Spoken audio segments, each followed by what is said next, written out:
discussion or talks of ways can occur in your community, and you have no voice and no vote in that permit issue.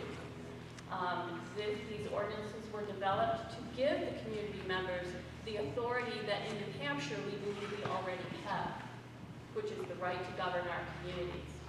Some would argue that we do not have home rule. This is not an obstruction to the fact that we do not have home rule. This is in enforcement of our state constitution. Celia read the pieces of the Constitution that apply. It is not in conflict with that. Indeed, if local governments do not give you a place to access lawmaking, you have no rights in that community. If the local government amends this article, they have removed your authority in governing your community. So I would like you all to be very clear on those 2 points. This stands as a unit, as a one-piece unit. If you remove a portion, the enforcement portion, for example, then you are removing the ability for the community to protect your aquifer.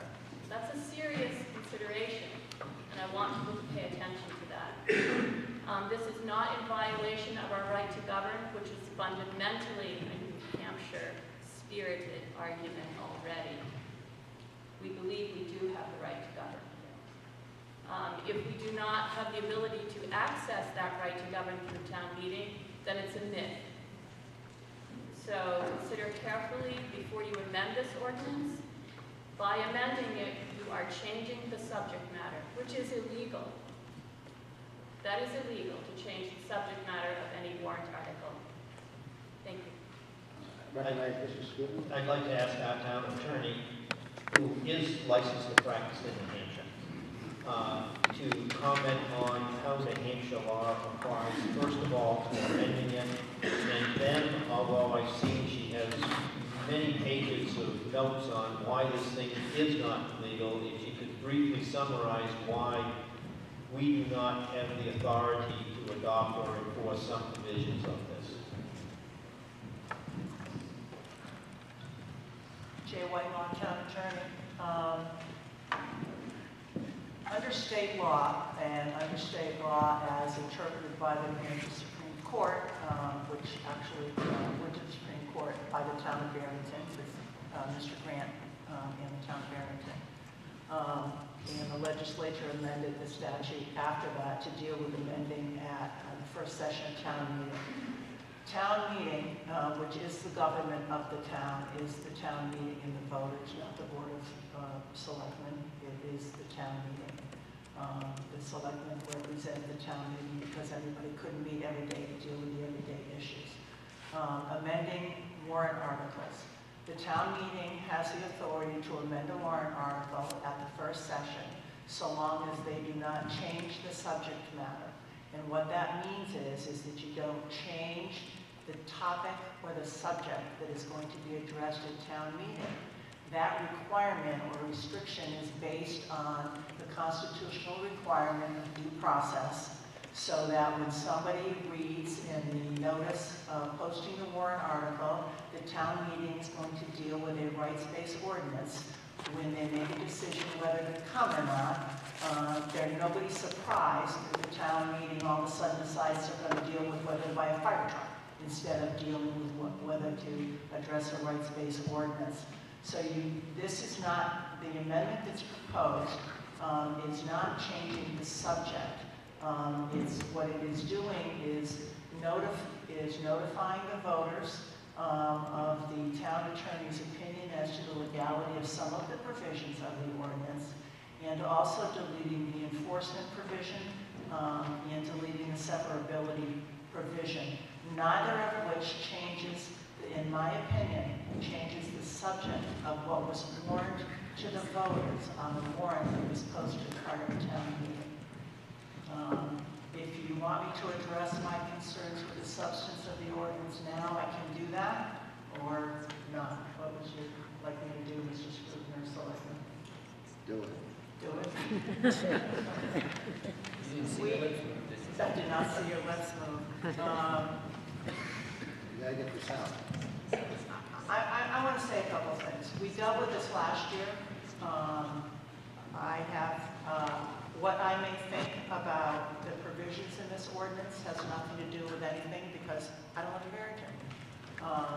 My purpose is to provide legal counsel to the Board of Selectmen and to the town as to whether or not I view warrant articles, whether they're submitted by the selectmen or by petition, to be consistent with the laws that are currently in place and the constitutional requirements that are currently in place, so that when the voters have an opportunity to vote, if the town meeting at this session decides they're going to listen to me, or if the selectmen decide they're going to listen to the advice that I'm giving, what is presented to the voters are what legal counsel to the town considers to be lawful, enforceable laws if they're adopted. Generally, my concerns with this document are several. One, it specifically provides that any federal or state laws that aren't consistent with it are not valid in the town of Barrington. The town of Barrington, any town in New Hampshire, does not have the authority to do that. The people, way back when, delegated their right to self-govern to the state and to the federal government. Local communities have such powers as are granted to them, to the municipalities, by the state. Several of the things that are included in this ordinance could be adopted as a zoning ordinance, but the petitioners chose not to present it that way. Excuse me, present it that way, so it's not under the authority of the town to adopt zoning ordinances for the uses of land. It's adopted and it is presented instead as an ordinance under the town's police power. And the town has police power, limited police power, limited by state requirements, statutory requirements, federal statutory requirements, and constitutional requirements. And there are several provisions in here that are inconsistent with those requirements, indicate that if this ordinance is passed, permits that have already been issued by the state or federal government, if they're inconsistent, are not to be honored in the state. That could raise issues under the U.S. and New Hampshire Constitution as to whether or not a taking has occurred, to the extent that this ordinance tries to interfere with already established rights of corporations or individuals to do certain things.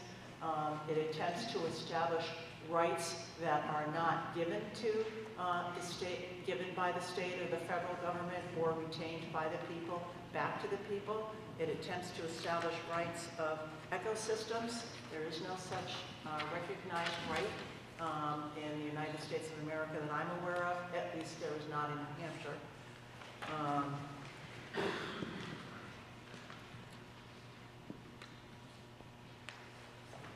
I could go through each provision, but I don't think that I need to do that. My understanding is that these ordinances are, the Community Environmental Legal Defense Fund is very active in putting these forward, and that's exactly what we're supposed to do in this country. People politically try to do what it is they want to accomplish. However, I think too that if you, the purpose of these kinds of ordinances, in part, is to change existing law, and that's also fine. But I think that it's important. My advice as town attorney, which you can take or not take, the selectmen can decide whether to take my advice or not take it. But my advice is that there are many provisions in this that are not lawful. The town does not have the authority to adopt. The town does not have the authority to enforce. And that's why that's all I have to say. All right, any other questions? Yes, sir. Thanks, sir.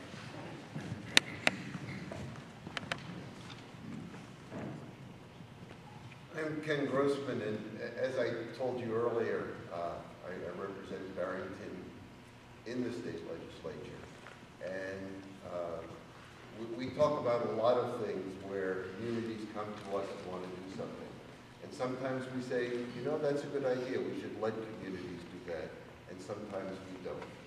And it's really important that we keep that prerogative, which is why I think it's important to support the selectmen on this amendment and keep that clear. I come to you in this way with some sadness about the whole thing. I really support and strongly endorse the environmental concerns that the petitioners bring forth. I know many of them personally, and they're my neighbors and friends, and while I love them dearly, I don't think this should go forward, and it's important to have this amendment here.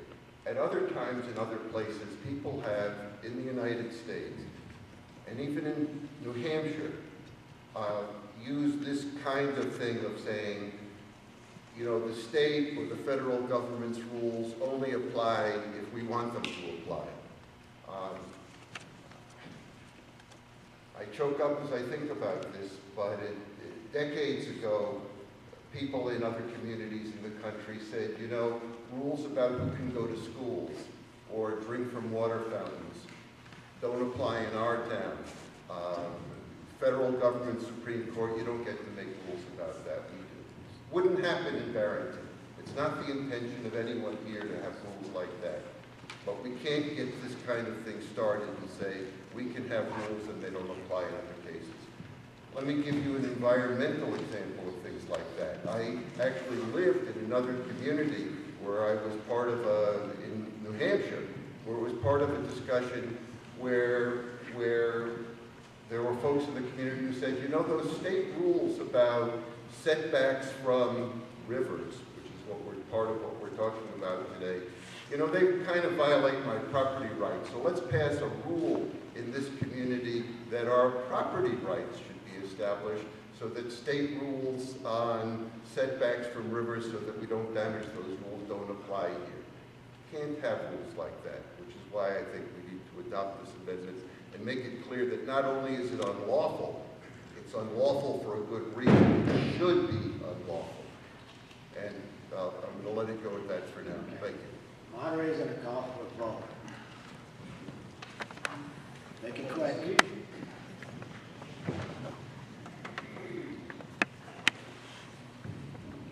My name is Doug Bogan.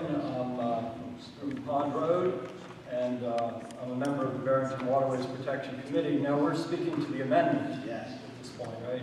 I have other comments to the overall warrant article, but I think to this amendment, while it may not change the subject, it certainly changes the purpose, and I think it would prejudice the vote, which to just common eyes, I think it just is unfair.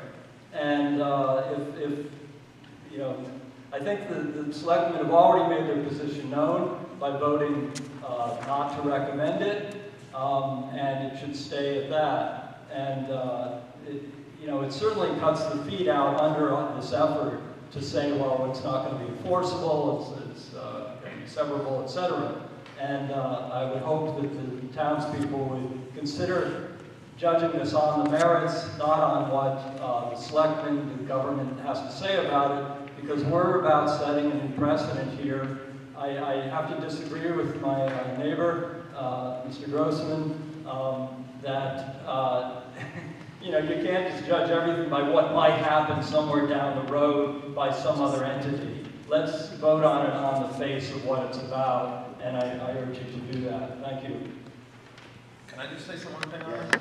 I mean, am I correct if this amendment wasn't here and this passed, then we would be charged to defend it and spend all sorts of money trying to defend it, Well, what happened was which would not be a budget-friendly thing. probably what happened is that the state would look at it and says, this is an illegal amendment, do nothing. You can't enforce it. But I mean, what I'm saying is the lawyers still would get involved to deal with that and saying, hey, we've got to... Well, yeah, the DRA would look at it and say, you don't... Whereas by this amendment, we're basically saying, we're not going to do anything. What was that, Jay? I just said DRA, this is not a money article, so DRA really doesn't care about it anymore. But I think Fred's point is right. It could cost us a lot of money. Next, wait a minute. Yes, Fire Chief.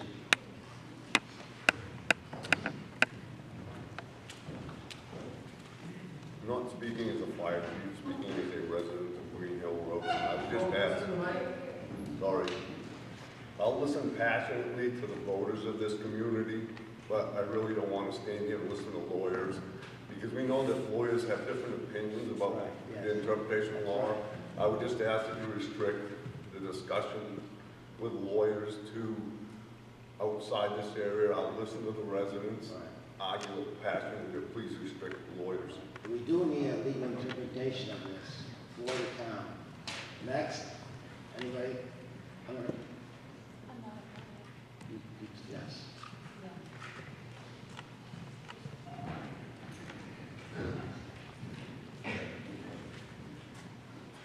Not tall either. I'm Wendy Tremblay of Rocky Point, and I'm also secretary of the Swings Lake Association. And I would just like to voice my support of this simply because of the article as is, without the verbiage from the lawyer. I apologize.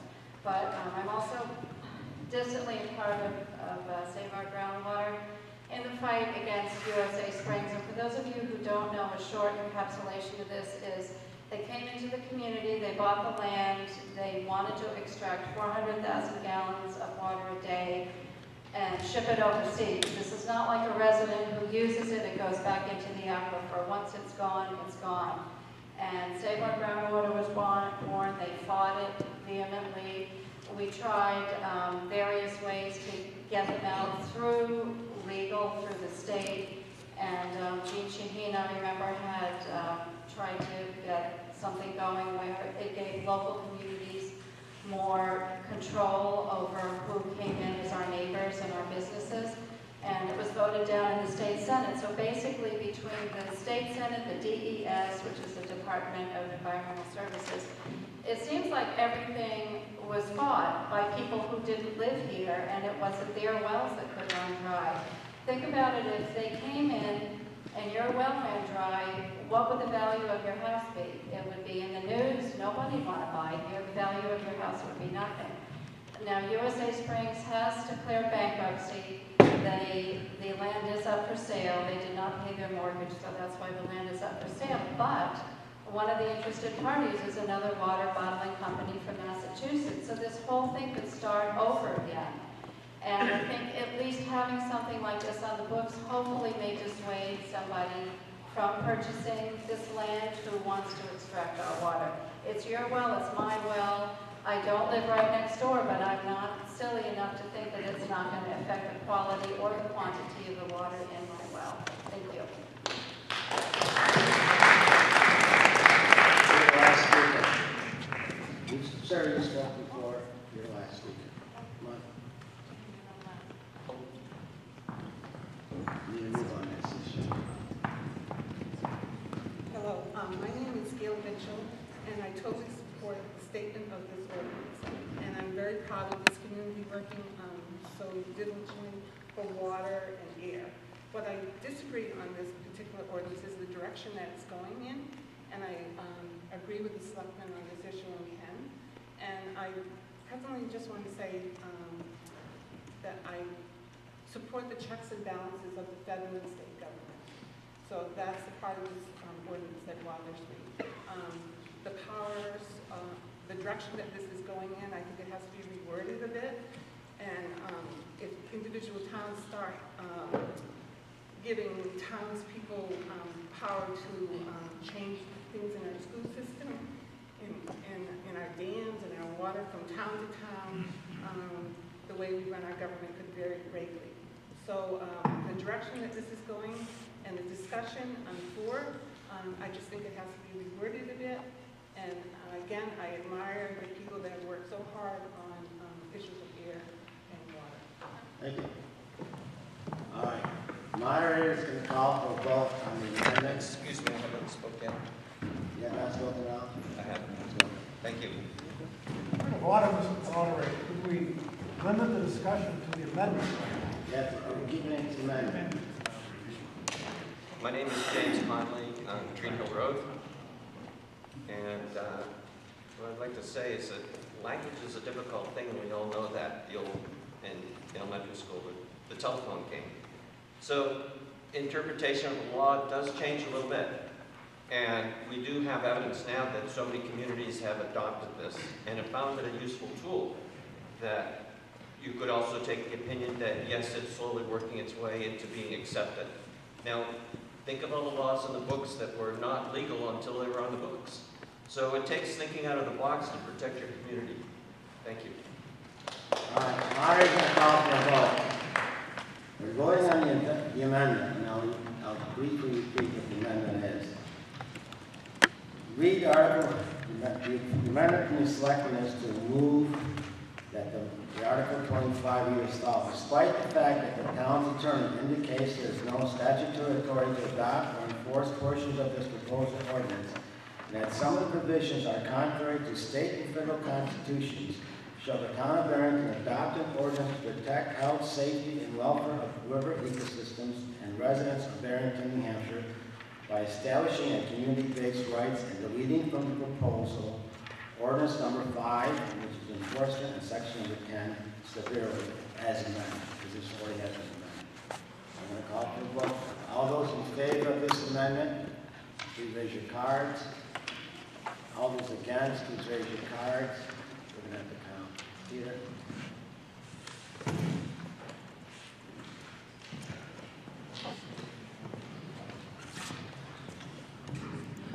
I'll take the selection. You take everybody else. All in favor of the selection? In favor of the amendment? Everybody who's in favor of the amendment.